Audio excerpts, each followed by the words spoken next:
Taberne Talks, here we go. Another episode. I'm going to go solo this week. It's been a while. It's been a while since I came on and, did some questions and answers with you guys. We're at the end of the year. I've had some really great guests on this past, over the last 6 months, I've had some really good people on. And we really have gotten into the market and what's going on. And, I really try to dig into real-time stuff every week. And I think that as we get into 2025, I'm going to continue that. We're going to switch it up on a few things coming up. You guys are going to like some surprises. I'm working on some special guests coming on. Really going to try to turn it up in 2025. Some big announcements on my end coming up personally. So, but we'll get into that, as we get further, into next week and into 2025. So the biggest thing I want to say right now, before we actually get into some of the question and answers that I'm getting hit with, is right now there's no better time to invest in yourself, okay? As a loan officer, as a realtor, all the realtors that I speak to every week here or every other week, I speak to a ton of loan officers every day. The best advice I can give is invest in yourself right now. There's no other better investment. You have to, spend money to make money, right? I've been saying that every week.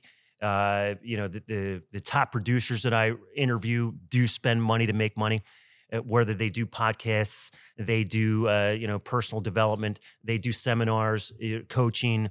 You gotta go all in if you're going to succeed this upcoming year. Okay. I know I am, and I know anyone on my team and anybody who is, currently going to get their license and come on my team, they're investing in themselves because they know that they have to do that in order to succeed. So, don't be shy. Don't say, oh, well, I got to put, $100 out for this or, $50 out for that. If you don't do that, you will regret it. Okay. Your mortgage company, your family or whatever are not going to pay for you, right? You have to pay for yourself. Okay. I've made a lot of investments out of my own pocket through my career in order to get to where I'm at right now. Okay. So that's probably my number one thing and advice right now to any loan officer or realtor that's asking me, what are you seeing out there? Is I'm seeing that the best guys, investing in themselves, getting ready. They're planning for 2025. They're looking at their goals and they're saying, this is what I have to do in order to succeed. And if you don't do that, it's going to be a tough time. Like we're in a situation right now where we have a new president, right, coming in. So, which is exciting, I think, for all you mortgage guys out there, because everybody's saying that the rates are going to come way down and we're going to have a big party and all that. Listen, I'm all for that, right? I mean, I like when the economy's good and I like when people buy houses. So I think that that is a good sign that in the spring and the summer, we will see lower rates. I still am predicting that. Are they going to be 3%? No. I mean, we need another pandemic in order for that to happen. But I do see a lot of pent-up demand coming. So if you're about to get into the business or if you're about to get into buying a home right now, now is the time. I think you do it in the wintertime. You start doing your homework, and then you're ready to go for the spring and the summer, because you don't want to start getting your ducks in a row in March. You want to get your ducks in a row in December and January when it's slower, so that when the market steams up or heats up for the spring, we start going full speed. So so my first thing of the day, and a lot of people are asking me this, what do I need to do now? You need to get your finances in order, okay? Get your finances in order, okay? Get your W-2s together. Get your pay stubs together. I've been saying this. I sound like a broken record here. Get your pay stubs together. Get your W-2s together. Look at your bank statements. Make sure you have enough money before getting into the process, or know where the money's going to come from in order to buy a home. I got too many people who don't know how to find their pay stubs. They don't know how to go online. They got to call their HR department, and they lose 2 weeks on trying to find out or figure out how to get a pay stub. Okay. Get that stuff done now. Don't do that stuff when you find a home and then you want to make an offer that day. But guess what? I don't know how to get my W-2s. I got to go online and I don't know where they're at. And then I can't make the offer. Don't go with someone who's just going to send you an approval letter and not look at that stuff up front. Like a lot of people, a lot of these companies, they shoot the approval letter out, and then they don't look at your W-2s, they don't look at your pay stubs, and they just say, yeah, you're approved. And then you go under contract, and then they can't approve you anymore because they finally get the paperwork that you should have gotten up front, and now we have a problem. So get your finances in order. A checklist is always good. If you need to go to your loan officer now, your loan officer should send you a checklist to say, this is my W-2s, my pay stubs, my driver's license, my bank statements, my tax returns, the whole nine. Okay, because you will regret it as we get into a 2025, when we get into a hotter market. You're gonna be scrambling to get your documents, and then you're gonna lose that house that you want. So do that with self-employed people.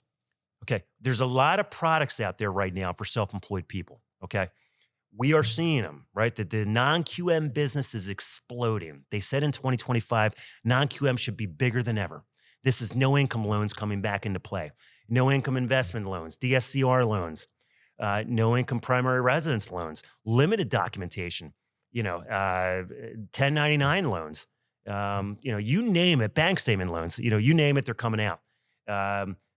But I have to tell you something. I'm going to tell you the truth. And this is not a shot against the DSCR guys and the non-QM guys and all that. That's a great product. And if that's your business, great. But if you're a person that's about to get into the 2025 market and you're self-employed and you want to get the best interest rate, and I'm talking about the cream of the crop, when they go down in the 5s and the 6s, you want that action.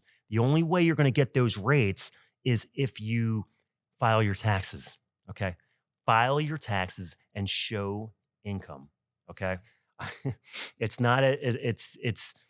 too many people come to me, they send me their tax returns, and we look at their income, and then they don't show enough income to qualify, all right?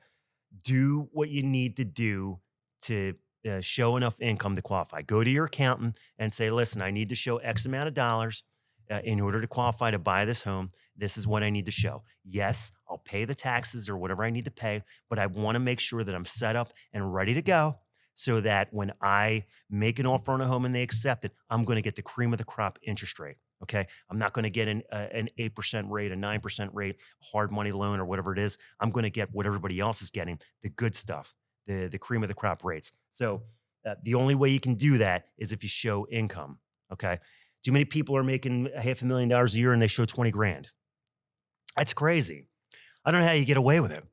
I know how you get away with it because there's so many people doing it that there's not, they're not auditing you, which that's your business. I'm not an auditor here. Okay. And I'm not the police. You do what you do, right? I'm just telling you that if you're going to get into the housing market and wanting to buy a house, you got to show income, right? I'm going to come back to you and say, you only showed $20,000 this year in income. You don't qualify. Guess what? You got to do a no income loan, which is fine, but your rate's going to go from 6% to 8%, okay? Or 6% to 7.5%, or 6% to 9%, whatever it may be. You're not going to get the cream of the crop. So don't try to negotiate your interest rate if you're not showing any income. We have a lot of people that are arguing with us saying, well, why am I not getting 6%? Because you don't show any income, right? You're getting a loan we're doing you a favor by giving you a loan that doesn't verify income. So don't try to negotiate the rate because you should be happy just to get a loan. Okay. So that's a key topic because it's time that we're getting into tax season now in January. It's time to sit down with your accountant and explain your goals of what you want to do this year. If you're going to buy a house, this is what I need to do. Or I'm going to say, you know what? I'll continue to show only 20 grand a year and I'll go with a no income loan, knowing that I'm going to get a higher interest rate. Okay. So that's a big one. Okay. So listen, the market in 2025 is going to be different, guys. There's going to be more product. There's going to be more programs. There's going to be more technology. Okay. Things are going to be different. Okay. Nothing stays the same. I've learned this over the last few months, which I'll get into more in the coming weeks, but everything changes. Okay. I see it every day. And I think that the most successful mortgage companies, the most successful loan officers, and the most successful realtors will be the ones that adapt with the times. Okay. More products, more programs, technology. That's what's pushing the industry right now. Okay. You got to be on the forefront of that or you're going to fall behind. I'm seeing a lot of companies going out of business, merge, they're disappearing. And they're disappearing because they're not adapting with the times. The ones that are adapting with the times will make it. Okay. Well, and listen, you could have 1,000 products at a company.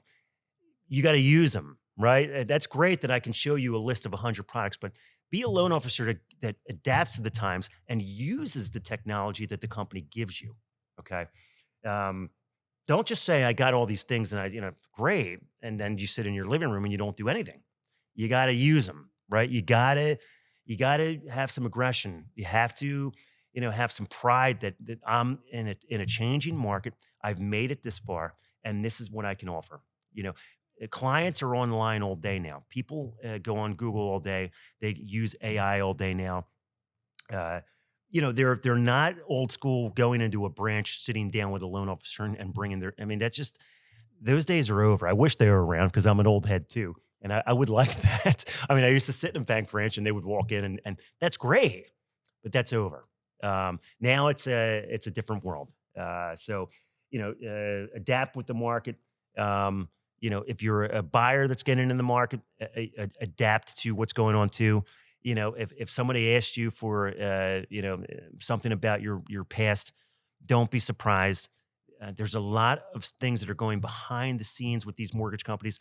They're auditing files. They're looking. They're doing all types of things to verify that you are who you are and you're legit, and the stuff that you gave up front is legit. So like I said, it's a changing market for the better. I'm not trying to be pessimistic. I'm trying to be optimistic with you guys. It's a changing market. Either you change with it or you're going to fall behind. I hate to say it. And some of the guys that I'm seeing, and realtors too, it's painful. They don't want to change. And I'm not a man of change either, but I think that I'm starting to learn that if I don't, it's going to be a problem. So I just wanted to make sure that everybody knew that. An interesting stat came up this week that I saw. The average age of a first-time buyer now is 38 years old. 38 years old. Okay, that is head spinning to me. What happened to 25? What happened to 23? What happened to 21? Okay, 38, guys. What we need to get back to that. This is where I think this world went wrong a little bit. Why is everybody not buying a house when they, in a young age anymore?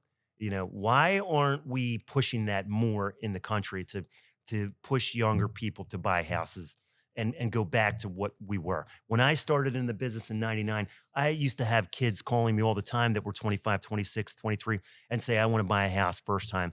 I'm either getting married or you don't have to get married, whatever. They were buying single, whatever they were doing. They were young. They were young professionals. They were 30 years old. We would say, wow, 30 years old is old to buy a house. Like we thought it was nuts, right? Now it's 38. The bigger stat is the majority of buyers, over 65% of the first-time buyers are single and are women. Okay. So women are buying the share of the homes out there. I've said this before on the show. They are a crucial part of the market and the economy moving. And they're under 38. A lot of the guys are 38 and older, which is crazy, right? I mean, I just mind-boggling to me. It used to be the man would buy the house, right? I'm a big shot. I can buy my own house, and now it's like the guys are not buying anything under 38, and the women are. And they've taken the lion's share of the market. That, to me, not that has to change. I like that part because I have daughters, and if they buy houses when they're 25 and 30, I'm all for it. I'm going to help them buy a house, right? I'm a mortgage guy too, so I have to I have to push them to buy a house, right? And my daughters asked me, are you going to give me a 0% mortgage rate? I can't do that, guys, all right? And I know you're listening to this. I can't give you zero, all right? I don't own the company, but I will give you a good interest rate, of course, because I'm your father. But that's great if my daughter comes to me at 25 years old and says, Dad, I want to buy my first house. That's how it should be. Or 30 years old, I want to buy my first house. That's how it should be.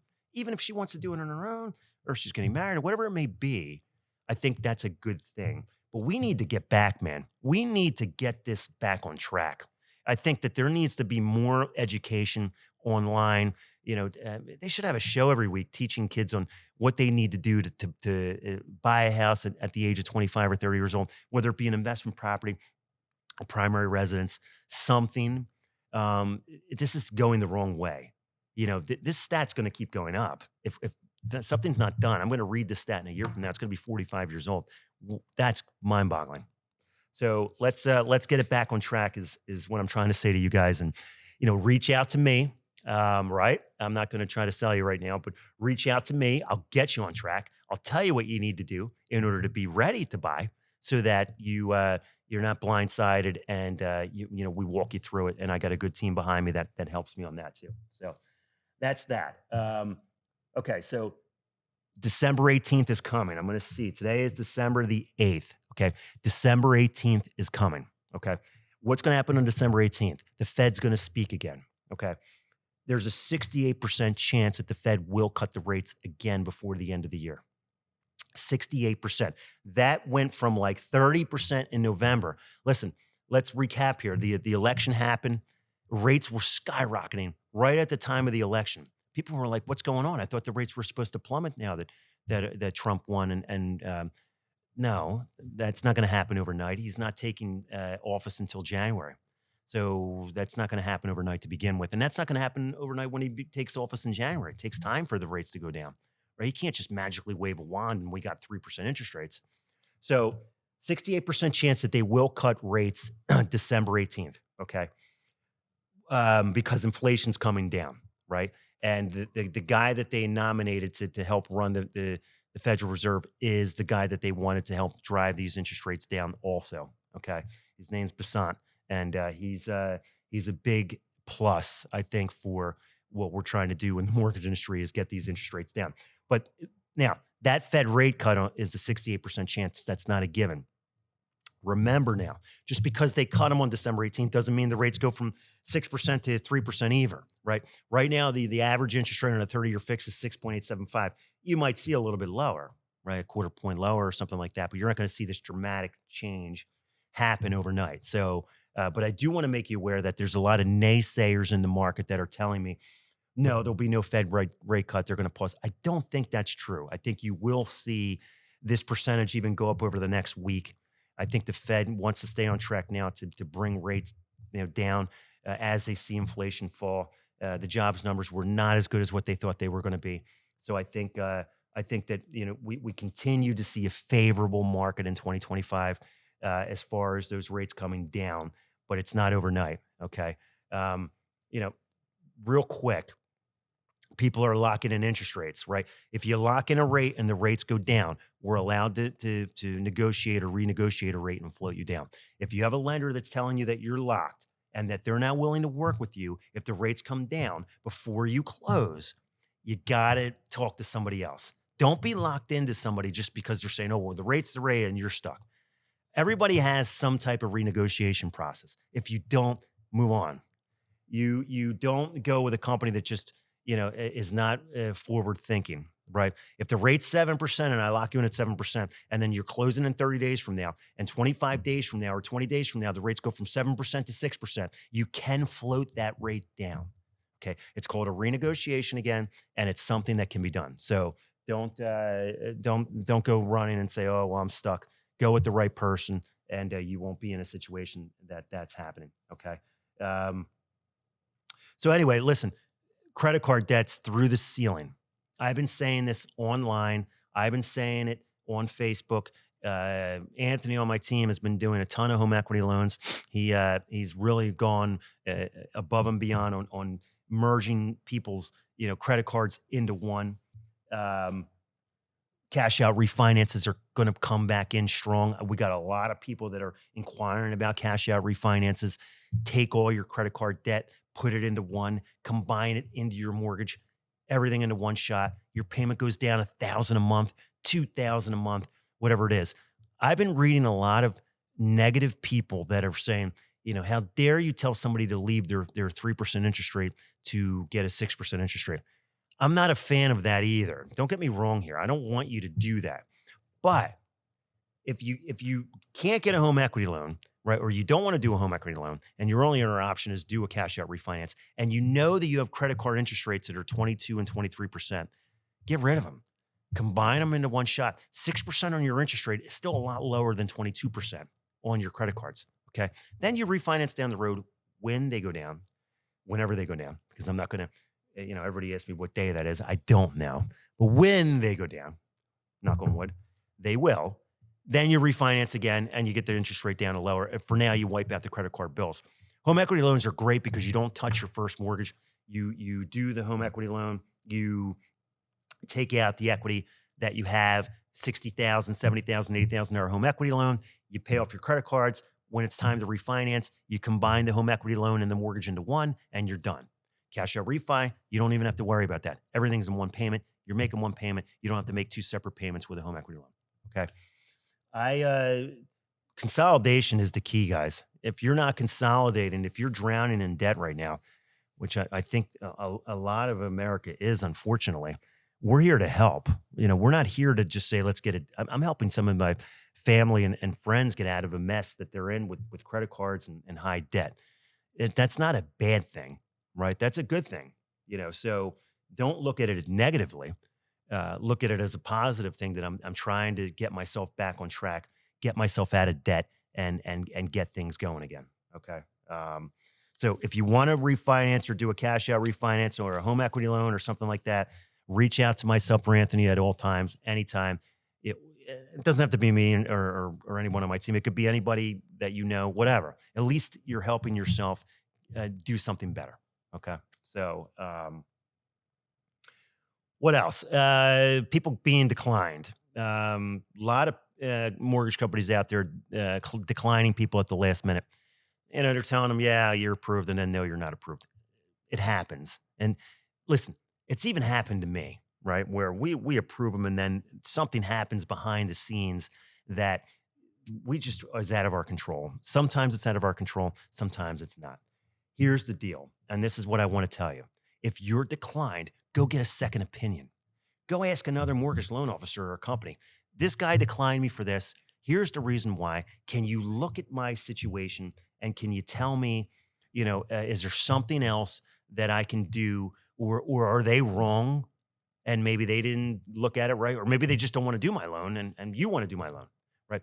I can't tell you how many people have gotten a second or third opinion and the second or third opinion works and they wind up getting the deal done. And they got into the house that they wanted or they refinanced when they wanted to. This is a big thing now. There's a lot of people are giving negative information out, or not negative. I'm not going to say that. A lot of misinformation. They're giving misinformation to people and then they're declining them. Well, you're approved for an FHA loan, but you're not approved for a conventional loan. Why not? They can't even give them a reason why. They just say, go FHA, right? They wind up going to another lender and the other lender says, what do you mean? You're FHA, you're perfectly approved conventional. Why? Because the person wanted you to go to FHA. Maybe the company's making more money. Maybe the loan officer's making more money. I'm not a fan of that. Just put the person in the right program that they're supposed to be in. Okay. They're going to refer you people down the road. Right. So don't try to get a home run on every person just because you want to, do it because are they truly approved if they're not? If not, then get a second opinion out there. I love when someone comes to me and says, I don't love it because they're already in a situation of they've been declined for, so they're pretty distraught. But I love when we put it together then. I'll bring it to my processor. I'll bring it to the owner of my company or the head underwriter and say, listen, we got this. These people declined this loan. This is the reason why they declined it. What can we do? Let's dissect this thing. Let's get it back on track. Okay. The second opinion works now. We bring them back an avenue of what they can do and we approve them. So don't always shop around for a second opinion if you're being declined. That goes for interest rates too. If you think the rate is high, shop it around. If you think the rate is good and you like the payment, go with the deal. So if I'm telling you that the average rate is 6.875 right now and people are giving you 7.5, something's wrong. Okay. Now, granted, credit plays a factor into interest rates and how much you're putting down and what type of property you're buying and all that. But here's the deal. Shop out the interest rate if the interest rate is high. I have a lot of people come to me and say, well, I'm getting a 7.5 interest rate. Somebody told me the rates are 6.875. I run them through the system and the rate is 6.875. So why were they getting 7.5? That to me is happening a lot. And it's a shame because most people just go with it. And I'm not a huge fan of once you make a decision to go with a mortgage company, I think you should go with it, right? Because I hate when somebody turns around and says, well, I'm going to another company. That's why I come out with my best offer right up front. If you're a mortgage guy or if you're a mortgage company and you're dealing with a client that's a very good client, 20% down, perfect credit, you know the deal's going to fly through. Come out with your best guns right off the bat. Don't play games. Don't say, oh, I'll give you 7.25 when you know you can get them a little bit lower. They're going to wind up asking someone else. Alex gave me 7.25. Does that sound right? 20% down, perfect credit. That person, his friend, is going to say, no, man, I just got 6.875 with this other company. What are you talking about? That's high. They're going to find out. Then they're going to come back to you and say, well, why? You're getting a little bit high here. Why? Then you wind up coming down, right? Then you wind up saying, well, you're right. I could do 6.875. But why didn't you come out the gates like that? You should have come out right from the beginning like that. So you would have squashed that shopping right off the bat. Okay. Then there would have been no question. My deals close with my clients because I coach them up front and I tell them these are the rates and I give them the best that I can give them. If they, for some reason, still shop me, that's just in their nature, right? Some people just like to shop. They like to get a good deal, right? That's what it is. It's not only mortgages. They like to go into, Macy's and shop and get the best deal made. They haggle with the people behind the desk, even though you can't haggle with, the price is the price, right? It's crazy. But some people are into that. Fine. Do I like it? Not really, but I do it, right? That's the nature of the job. But come out with your best guns. Don't play games because you're going to get burned. You're going to lose good clients off of that. This is me talking to loan officers again. I feel like I'm talking to loan officers a lot during the show instead of the people that are buying houses, but because I'm seeing this, come out with your best guns right off the bat, and then you won't get shopped. Okay. They'll go with you. They'll trust you. And guess what? When they close, they'll go with another buyer or tell another buyer how good you were and how sharp you were up front with your pricing. That other buyer will just go with you then too. It's word of mouth. It's like a domino effect, right? It's people that go one after another, not question anymore. It's like an army of people that come in line for you because they just heard how good you took care of so-and-so. They don't even question you. You got them. So, but that's the key, is not making $1 million on one deal. Okay. All right. So this was a big one that I posted on Instagram stories. I posted on Facebook story. I didn't make a post out of it. I probably should have, because I got a lot of feedback from it on people DMing me and all that other stuff. Why are we chasing people to do pre-approvals? Okay. We're chasing people to do a pre-approval. Why? I got a realtor that calls me. Hi, Alex, can you pre-approve this guy? He wants to make an offer on a property. Okay. I wind up calling the guy. I say, yes, so-and-so told me to call you. You want to make an offer on a property. They're dodging me. Okay. They're not calling me back.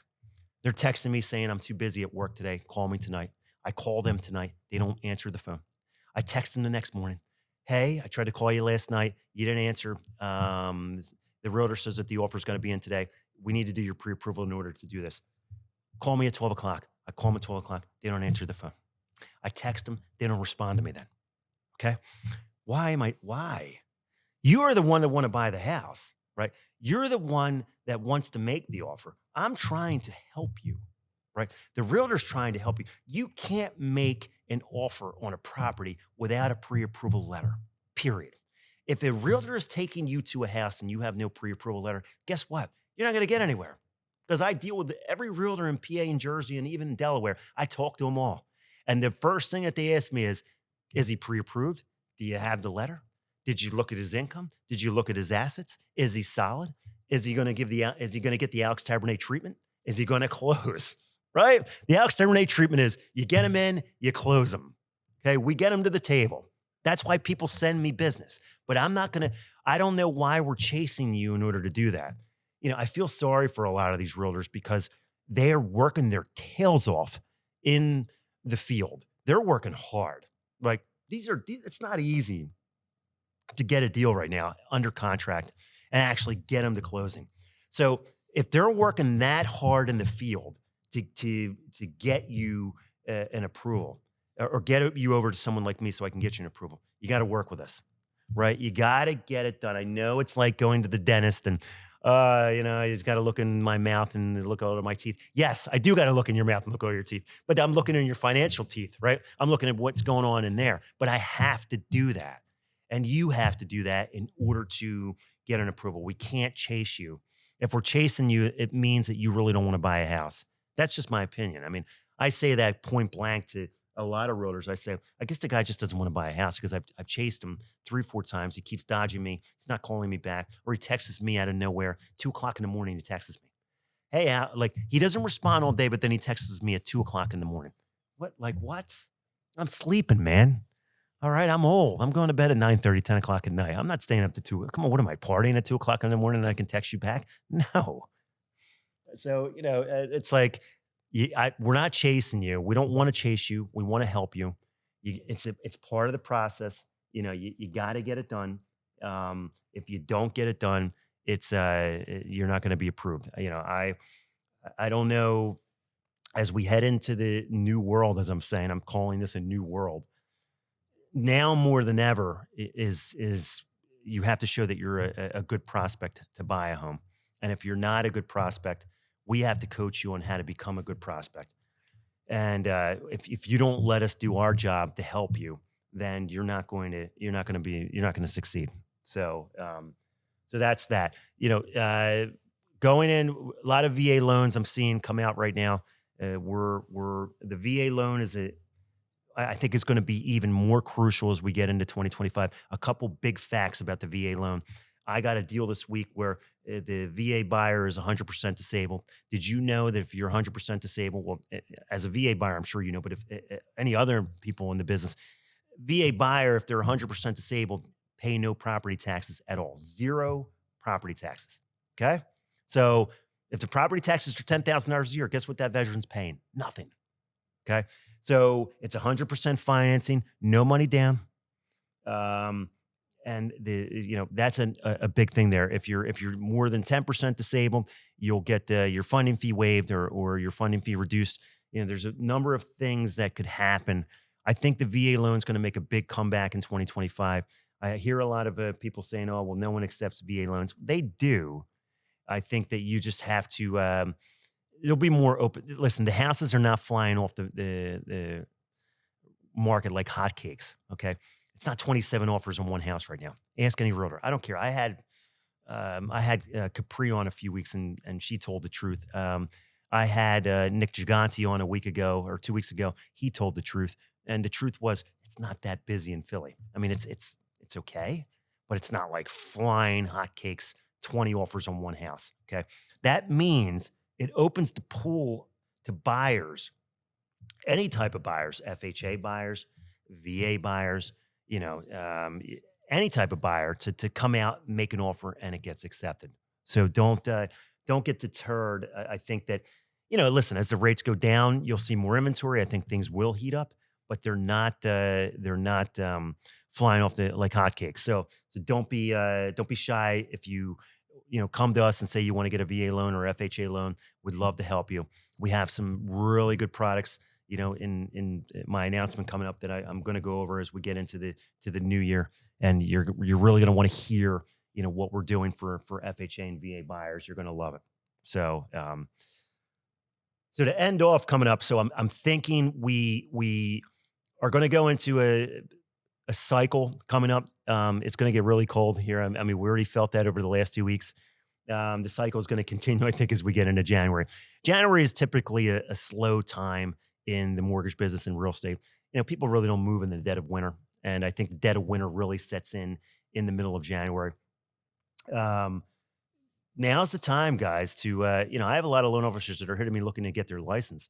That's great. I think getting in the business right now is great. I think I'm not negative to say, oh, well, it's so horrible right now.